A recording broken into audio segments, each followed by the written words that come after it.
Pioneer Bengal. Birthday to you. Happy birthday to you. Happy birthday, dear Ryan. Happy birthday to you.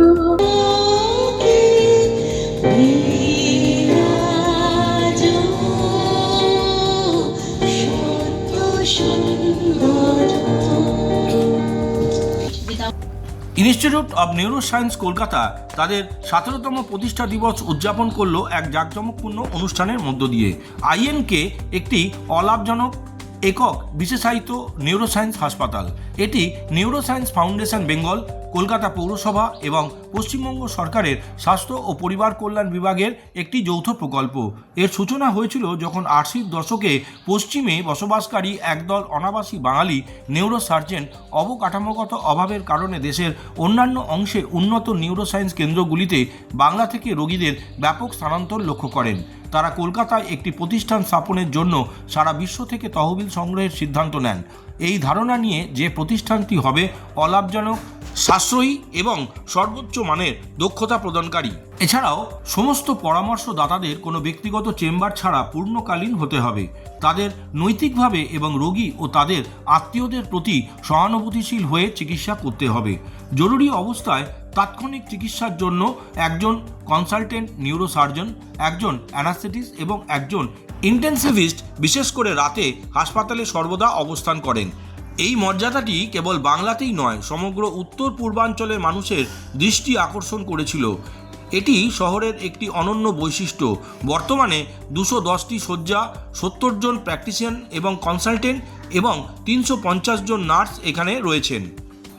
প্রতিষ্ঠা দিবস উদযাপন অনুষ্ঠান অলঙ্কিত করেন পশ্চিমবঙ্গের স্বাস্থ্য বিজ্ঞান বিশ্ববিদ্যালয়ের উপাচার্য অধ্যাপক ডাক্তার মুকুল ভট্টাচার্য, পশ্চিমবঙ্গ সরকারের চিকিৎসা শিক্ষা অধিদপ্তরের পরিচালক অধ্যাপক ইন্দ্রজিৎ সাহা, জাপানের মাননীয় কনসাল জেনারেল শ্রী ইশিকাও ইসো হিসিয়া, কলকাতা বাংলাদেশ উপ high commissioner counsellor Shrimati Ayesha Akhtar, Narendrapur Ramakrishna Mission আবাসিক কলেজের অধ্যক্ষ শ্রদ্ধেয় স্বামী একচিতানন্দ এবং অন্যান্য বিশিষ্ট ব্যক্তিবর্গরা।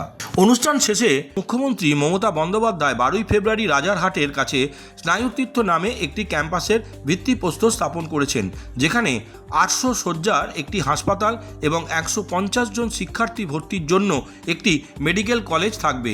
দ্বিতীয় পর্যায়ে নিউরোসায়েন্স বিশ্ববিদ্যালয়ের চূড়ান্ত গন্তব্য প্রতিষ্ঠিত হবে, যা সারা বিশ্বে বিশ্ববিদ্যালয়গুলো দ্বারা স্বীকৃত হবে। 90 বছর বয়সেও ডাক্তার রবীন সেনগুপ্ত OBE এর জন্য কঠোর পরিশ্রম করে যাচ্ছে। সেখানে হচ্ছে একটা বড় মেডিকেল কলেজ হবে, তাতে অনেক ডাক্তার আমাদের স্ট্যান্ডার্ড যে যাতে হয় সেভাবে তৈরি করা হবে। তারপর ওখানে একটা বিরাট একটা মাল্টি স্পেশালিটি হসপিটাল হবে, সেখানে যারা গরিব বা মধ্যবিত্ত তারা সবাই চিকিৎসা পাবে, কারণ ওটা তো মেডিকেল কলেজের মেডিকেল স্টুডেন্টদের জন্য ওদের শিখতে হবে। তো সুতরাং ওখানে বড় একটা হাসপাতালে সব কিছু স্পেশালিটি থাকবে সেখানে, সুতরাং সেখানে আমরা সেটা বড় করে করবার প্ল্যান করছি আর কি। সেটা রাজারহাটে। সেটা আমরা 2028-এ হয়তো কলেজ আরম্ভ হয়ে যাবে, হয়তো বিল্ডিংটা তৈরি হয়ে যাবে 2027-এর শেষে। ওটা আমাদের তো প্রচুর জায়গা আমরা নিয়েছি, ক্যাম্পাসটা হবে 65 একরের উপর, কিন্তু এই কলেজ করতে যাও যতটুকু স্মল জায়গা সেটা দিয়ে কাজ আরম্ভ হয়েছে।